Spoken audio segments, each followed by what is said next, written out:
Apparently, Beach Cottage was easy to find, although there was no parking nearby. She'd have to park on the top road and walk the short distance down to the beach where the cottage was located. It was in a pretty remote location, but not too far away from the Seashell Cafe, the old bookshop and the general store. So Angel would have relative peace and quiet and would only be disturbed if she so wished. Angel did not wish to be disturbed.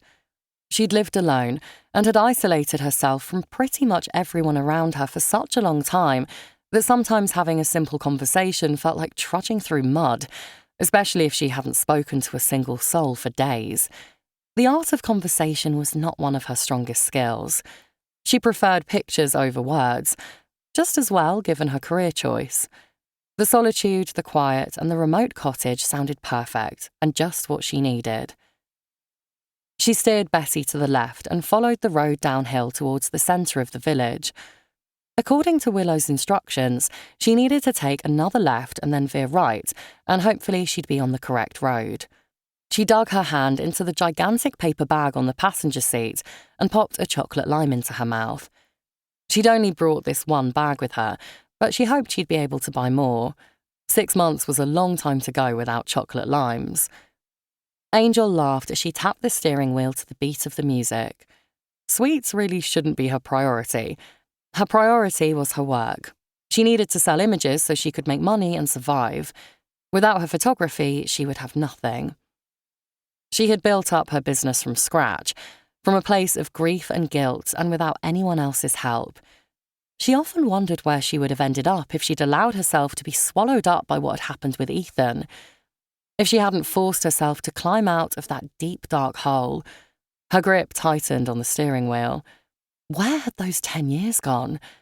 10 years since, well, what had happened, and that was that. She wouldn't be the successful photographer she was today if it hadn't. She wouldn't have turned to the hobby she loved to create a successful career. She wouldn't be the 35-year-old woman she was today. It was as simple as that. Angel wound the window back up, the cold breeze having made her teeth chatter. She cranked up the ancient heater. A puff of lukewarm air stuttered out of the vents. She should have kept her denim jacket on, but she found it restricted her movements when driving. The next song boomed from the speaker and she turned it up a notch. She downloaded a ton of country songs on her phone, especially for the road trip, her favourite singer being Joe Kane. Listening to him always conjured up memories of Nashville, where she had spent 3 months on a shoot. Country music made her feel happy, more grounded. She didn't go anywhere without her Joe Kane country music playlist. It was just a shame she couldn't play the guitar. Maybe she should learn. She chuckled to herself as another turn approached and she veered left, once again absorbing the stunning coastal view that was to be her backdrop for the next 6 months. She had a good feeling about the bay. A smile slowly spread across her face at the thought of walking along the beach, taking photos that she would then spend the rest of the day working on before uploading them to her website for customers to buy. She'd keep herself busy, like she always did.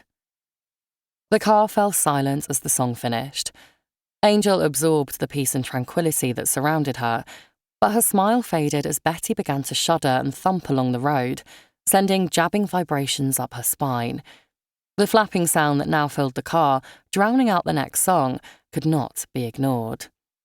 She brought Betty to a grinding halt at the side of the road, and on a ragged sigh, she cut the engine and the car was plunged into silence. Angel swiped a hand over her face, preparing herself to get out of the car and see the damage. She unclipped the seatbelt, swiped the phone from the dash and pushed open the door, swinging her blue denim-clad legs out onto the dirt road. Outside, she wrapped her arms around her chest, the thin, long-sleeved t-shirt doing nothing to keep out the chill. She reached into the car and pulled out her jacket from the back seat, shrugging it on. She inspected the rear tyres first, noting that they weren't the culprit, before rounding Betty, her black lace-up boots crunching stones as she went. Her heart sank. The left front tyre was shredded to ribbons. How had that happened? She squatted down to inspect it more closely and tentatively touched the tyre side. It had been sliced by something, but what, she didn't know.